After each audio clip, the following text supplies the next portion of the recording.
자, 별일 없이 산다님께서 상가 매수 시 과세 표준이나 실거래주 높은 금액으로 취득세를 정하는데 아파트 상가를 올해 매수해야 할까요? 내년에 실거래가로 매수할까요? 과세 표준 6,700, 실거래가는 900으로 직거래하라고요. 네, 저는요 상가는요 크게 메리트가 없다고 생각해요. 왜 그러냐면 이제 금리가 떨어져서 저금리 기조로 가야지만 상가가 매력적인 거예요.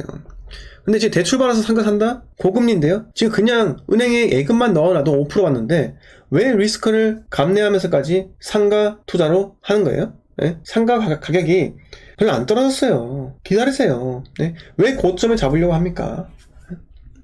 자, 런던 고구마님께서 이제 바닥 찍은 건가요? 아니요, 바닥 안 찍었습니다. 근데 뭐 세종시 같은 경우는 저는 올해가 가장 싸다. 네, 이제 다 끝났죠, 올해가. 네, 올해 다 끝났어요. 자, 클라우드9님 반갑습니다. 네, 정대훈님 반갑고요. 김인아님 반갑습니다. 네, 좋아요가 39개네요. 좋아요 100개 남는 거 좀 보여주세요. 자, 우리 바드님은 왜 갑자기 이렇게 이야기하는지 잘 모르겠지만요. 네. 자, 아무튼 간에 친누나 명의 갖고 오는 거예요. 근데 그게 매수를 할까 말까 되게 고민이 필요한 건가요? 자, 서울의 입주 물량 2021년이 53,000세대로 많았고요. 그 다음부터 입주 물량이 없습니다. 자, 우리가 부동산 시장을 바라볼 때 추이를 보라고 이야기했잖아요. 이렇게 입주 물량이 감소하는 이런 시기에 우리가 눈여겨봐라 라고 이야기를 하는데 그게 어디서나 해당되는 그 말이 아니라 이 사이클이 어디 사이클인지 현재 바닥을 기고 있고 하락하고 있는 그런 사이클이면요 입주 물량이 감소하고 있는 이런 시점을 주목하면 되는 겁니다. 하지만 서울은요 이 시기 동안 입주 물량이 증가하고 있는데도 불구하고 2013, 14, 15, 16 계속 올랐어요. 자, 그러니까 입주 물량이 늘었는데도 불구하고 자, 가격대가 올라갔다는 이 이유는요 그만큼 피로도가 많이 쌓였다는 겁니다. 자, 거의 6년 동안 내리 올랐기 때문에 가격 하락도요 오래될 수 있다는 겁니다. 네. 예전에 자, 보세요. 리먼 쇼크 전에 2007년 이때 개포주공 6단지가 11억 2천이었어요. 11억 2천. 자, 하락한 거 몇 년인지 보세요. 본전까지 오는데 몇 년인지. 자, 본전까지 오는데 9년 3개월 걸렸습니다. 여러분, 이 아파트가 본전까지 오는데 9년 3개월 걸렸다. 9년 3개월. 자, 그리고 바닥을 찍는 데까지 몇 년 걸렸죠? 5년 8개월 만에 바닥을 찍었어요. 5년 8개월 만에 바닥을 찍었다고요. 자, 상승이 길면은 그만큼 하락도 긴 편이에요. 그래서 이렇게 이야기하는 사람이 있습니다. 실거주면 아무 때나 사도 됩니다. 그게 아니에요. 실거주인데 왜 아무 때나 사면 돼요? 전재산이 달린 일인데 절대 그러면 안 돼요. 네. 그래서 제가 말씀드리는 게 이렇게 하락이 길 수도 있다는 겁니다. 그리고 반등이 와요. 반등. 자, 보세요. 2009년 1월까지 4억 2천 빠지면서 33% 하락했어요. 어떻게 됐어요? 반등 오잖아요. 네, 반등. 2008년 12월부터 2009년 9월까지 9개월 동안 39.88% 반등이 옵니다. 거래량 찍힌 거 보이시죠? 거래량. 네. 한 건, 두 건 뭐 이렇게 찍힌 거 보이시죠? 반등이 온다고요. 근데 이때 무슨 일이 생깁니까?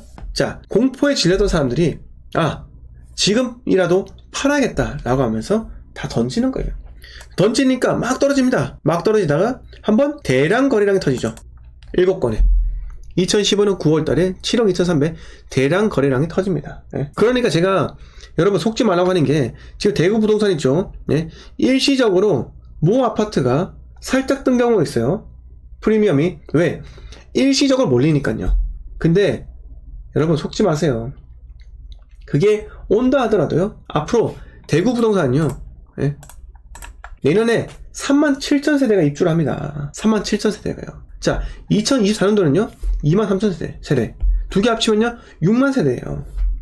6만 세대 제가 말했잖아요. 4를 곱하면은 24만 명이 움직여야 돼요. 24만 명은요 대구의 인구의 10%입니다. 한 광역시의 인구의 10%가 움직인다? 여러분, 골 때리는 일이죠. 어려워요. 자, 미지원님께서 이번에도 5년 내지 7년 기다려야 반등할 듯 하네요. 전체적인 반등이요. 저도 그렇게 생각해요. 네, 저도 그렇게 생각합니다. 자, 그렇게 생각하는 이유가, 자, 보세요. 물론 이때는 입주 물량 없습니다. 하지만 너무 많이 올랐기 때문에 떨어지는 거예요. 수요와 공급의 원리를 생각하시면요, 여러분, 가격이 높으면 높을수록 수요가 떨어집니다. 맞습니까? 그러면 어떻게 해요? 자, 공급도 떨어지면서, 그러면 공급이 떨어지면요 수요가 떨어지더라도 균형점이 생기게 되죠. 네. 점차 균형점이 생기면서 시장에서 바닥이 다지는 겁니다. 자, 부동산 경기 안 좋잖아요. 그러면 건설사들이 공급을 줄인다고요. 근데 건설사에서 공급을 줄이는 게 바로바로 효과가 나타날까요? 아닙니다. 네. 몇 년 있다가 나타나겠죠. 그러면은 결국은 네, 우리는 그 몇 년이라는 반등이 올 때까지는요 어렵다고 생각하면 돼요. 네. 아무것도 안 하면 된다고요. 왜 굳이 지금 서울에 법인으로 해가지고 네, 모아주택 된다고 해가지고 빌라 사고 이렇게 해야 됩니까? 네. 그게 꼭 정답이 아니라고요. 그냥 기다렸다가 네, 아무것도 안 하면 됩니다. 왜 그런 걸 꼭 사가지고 돈 벌어서 영웅놀이를 해야 되죠? 네. 그러면 안 되죠. 네. 자, 우리 윤님께서 투기로 두 채, 세 채 늘린 사람들이 더 많을걸요? 많이 벌었으면 세금도 좀 내야죠. 네, 이렇게 하셨는데. 근데 윤님, 생각해보세요. 네. 그러면, 네. 잃었으면은 세금을 환급해줘요? 윤님, 제가 여쭤볼게요. 본인은 투기로 두 채, 세 채 늘린 사람들이 더 많다. 그 사람들 많이 벌었으면 세금 좀 내야 한다. 근데 그게 이익을 실현했어요? 팔았으면 세금 내야죠. 근데 이익을 실현 안 했잖아요. 그리고 떨어지잖아요. 집값 떨어지고 있는데 떨어졌는데 공시가 그걸 못 따라와가지고 그만큼 세금의 차익이 발생한다. 그러면 국가가 세금을 돌려줘야 될까요? 그건 아니잖아요. 그게 상대적인 겁니다. 네. 그래서 그 시장을 자꾸 징벌적으로 뭔가를 때려잡아야 한다. 이런 식으로 접근하면 절대로 안 된다는 거예요. 네. 그냥 다른 사람한테 그 시선을 관심을 둘 필요가 없습니다. 그 사람들이 두 채, 세 채, 네 채 가졌던 뭔 상관이에요. 네? 뭔 상관입니까? 나만 잘하면 되잖아요.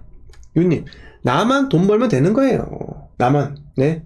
나만 내 자산만 집중해가지고 자산을 증식하면 되는 거지. 왜 남이 두 채, 세 채, 네 채, 열 채 가진 거에 집중을 해가지고 그거 비난하고 세금 두들겨 내야 된다. 네?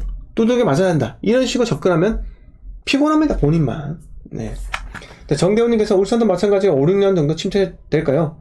얘는 대출로 갭투하는 거 어떤지요? 근데 정대훈님, 그게 있어요. 제가 왜 울산 부동산에 대해서 내년에 매수하기 적당하다 이렇게 이야기할까요? 자, 보세요. 울산은요 내년에 입주 물량이 많아요. 근데 생각해보세요. 울산이 떨어진 지가 언제부터 떨어졌어요? 울산은요 2020년 연말부터 떨어졌어요. 자, 21년 22년 계속 떨어졌습니다. 23년 입주 물량 제일 많아요. 자, 근데 지방은요 제가 뭐라고 했죠? 사이클이 짧다고 했죠. 네, 사이클 짧아요. 하락하는 기간도 짧습니다. 왜? 오른 게 많이 없거든요. 얼마 올랐다고요? 예? 얼마 오르지도 못했어요. 보세요. 울산에 자 봅시다. 자, 평균 2019년, 2020년도 볼까요? 20년부터 7억 6천 하던 게 얼마 올랐어요? 4억 3천 올랐습니다. 56% 올랐어요. 다른 지역 아파트 2배 갈 동안 이거 대장 아파트가 고작 절반밖에 못 올랐어요. 50%밖에. 근데 지금 빠지죠? 본전이잖아요. 본전. 자, 이제 다 본전으로 돌아왔어요. 본전으로. 자, 코로나 이전으로 돌아왔잖아요. 자, 그리고 이거. 네, 이거. 보세요. 자, 2020년, 자, 5억 4,900이죠? 보세요. 자, 거의 본전으로 돌아왔습니다. 거의요. 네. 자, 얼마 올랐죠? 이건 50%밖에 오르지 못했습니다. 네. 그렇게 많이 오르지는 못했다고요. 자, 그리고 울산이 어쨌든 간에 산업 사이클 도는 도시이기 때문에 산업 경기에 또 영향을 또 많이 받습니다. 네. 조선, 자동차, 석유화에 돈이 많이 돌잖아요. 여러분, 유가 엄청 올랐죠? 그거 석유화학 업체들 네? 엄청나게 돈 벌어요. 엄청나게. 석유화학업체는요, 네. 정유업체는요, 유가가 떨어져도 돈 벌고요. 유가가 올라도 돈 법니다. 왜 그럴까요? 물론, 그 중간적인 과도기에서는 적자도 나요. 근데, 생각해보세요. 유가 떨어지잖아요? 그러면은, 정제 마진이 좋아진다고요. 네. 자, 유가 오르잖아요? 그러면, 현재 갖고 있는 재고 자산들이 엄청 올라갑니다. 가치가. 회계적으로 엄청 올라간다니까요. 네. 자, 아무튼 간에 울산이라는 지역은 좀 특수해요. 그래서 저는 내년에 매수해야 된다 이렇게 말씀드렸죠. 자, 허니버터님께서 두 채, 세 채 뭐예요? 팔리지도 않는데. 이게 맞는 말이죠. 집만 가지고 있대 가지고 이게 비난받을 일입니까? 그게 아니란 거예요. 네.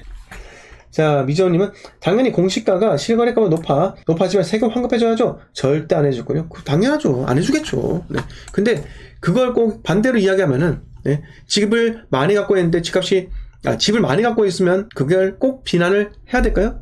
저는 그렇지 않다고 봅니다. 자, 여러분, 제가 이때까지 말했던 거에 동의하시면요, 좋아요 눌러주세요. 네, 감사합니다. 자, 아무튼 서울에 대해서 이야기 드리려고 했었는데 지방까지 이야기 들어갔네요.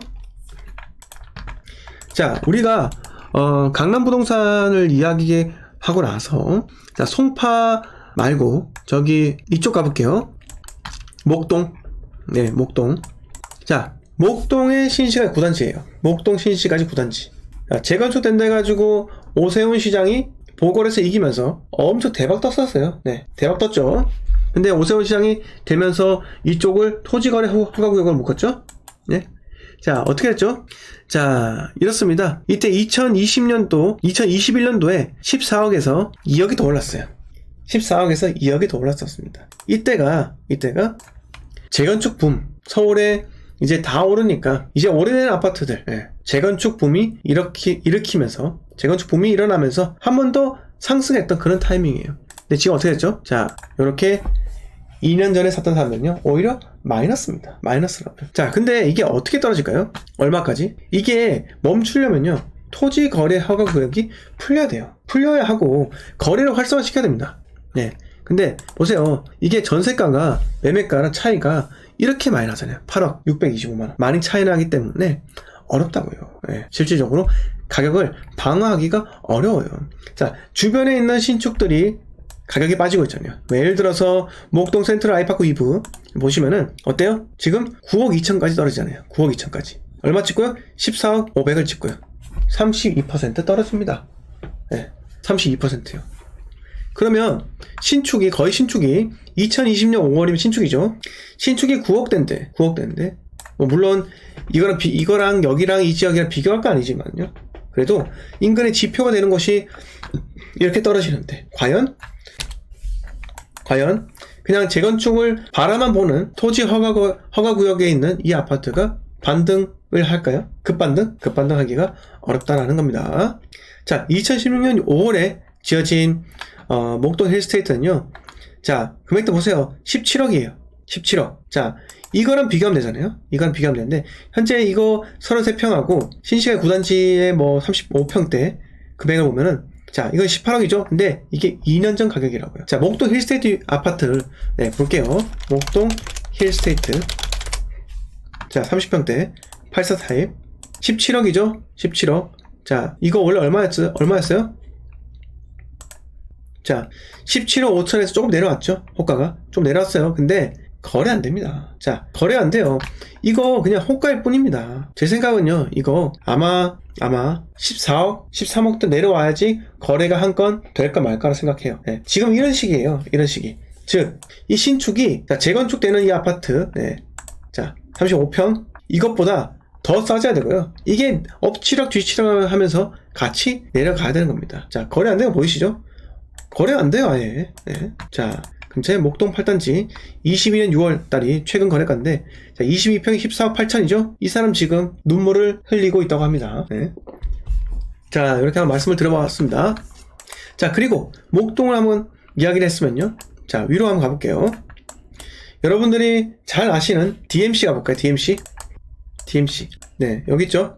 자, 2020년에 지어진 DMC 중흥 S클래스예요. 네, 이때 난리 났었죠. 네, 24평이지만은 워낙 이제 입지가 뭐 지하철은 비록 안 보이지만은 안 보이지만은 DMC 하면서 떴잖아요. 디지털 미디어 시티, 미디어 센터인가요? 네, 디지털 미디어 센터인가요? 디지털 미디어 시티인가? 네, 하여튼간에 이게 엄청 올랐었어요. 이것도 마찬가지로. 네, 자, 2020년 7월달에 4억 4천인데 2배가 올랐죠. 네, 8억 5천 찍고 지금 어떻게 돼요? 금액대가 5억 9,500 이렇게 돼요. 자, 향동동 DMC 중흥 S클래스 향동동 여기 있네요. 네, 이거 금액대 얼마 어떻게 될까요? 단위평수죠? 자, 6억까지 이렇게 나오네요.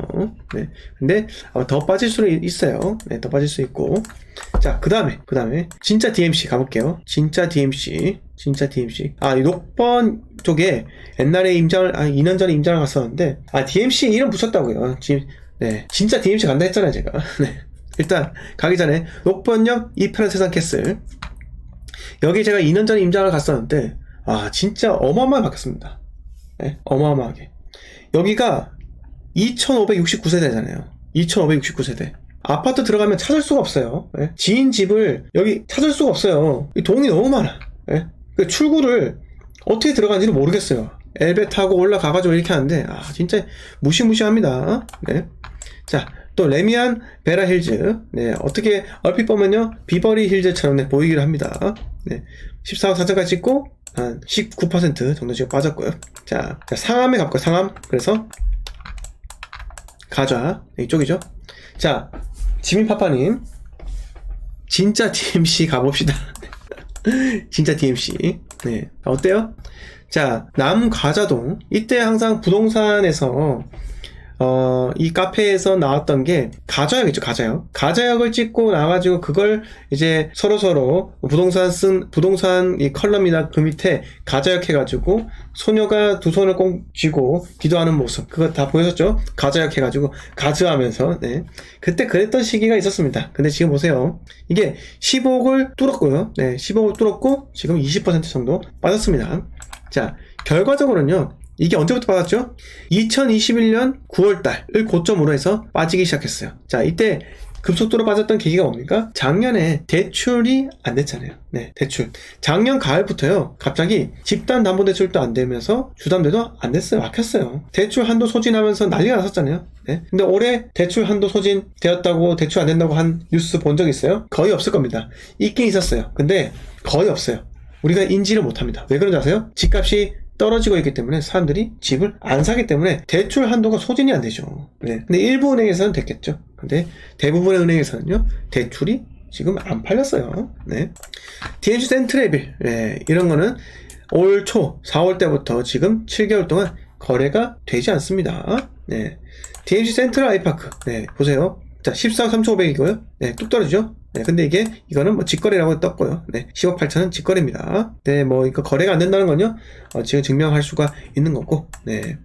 자, 마지막 하나만 더 하고 갈게요. 우리가 가장 잘 아는 아파트. 가장 유명해요. 서울에서 뭐, 레미안 대치팰리스 다음으로 유명하다 해도 무방합니다. 어디요? 마레프요. 마포 레미안 프로지오가요. 자, 보세요. 2014년도에 6억 2천이었어요. 6억 2천. 근데 12억 7천이 오릅니다. 7년 6개월 만에요. 12억이 올라요. 어마어마하죠? 근데 지금 보세요. 18억 8,500을 찍고요. 지금 약 10% 정도 빠졌습니다. 네. 어쩔 수가 없어요. 어쩔 수가 없습니다. 네. 근데 실질적으로 아현역 앞에 있어가지고 2호선하고, 네, 근데 여기까지 좀 걸어야 돼요. 네. 자, 아무튼 5호선하고 2호선 끼고 있잖아요. 그래서 위치가 좋아가지고 마레프가 뭐 A 급지다 라고 이야기하긴 합니다. 근데 실제 가보세요. 여기 오르다가 종아리 터집니다. 네, 종아리 터져요. 아직까지 늦게 하락하고 있는 것 뿐입니다. 근데 제가 제일 싫어하는 표현이 방어를 한다, 이런 표현 좀 싫어해요. 왜 그러냐면 방어를 하는 게 아니에요. 아파트 가격이 비싸기 때문에 거래가 안 될 뿐입니다. 거래가. 네, 자, 거래가 늦게 되겠죠.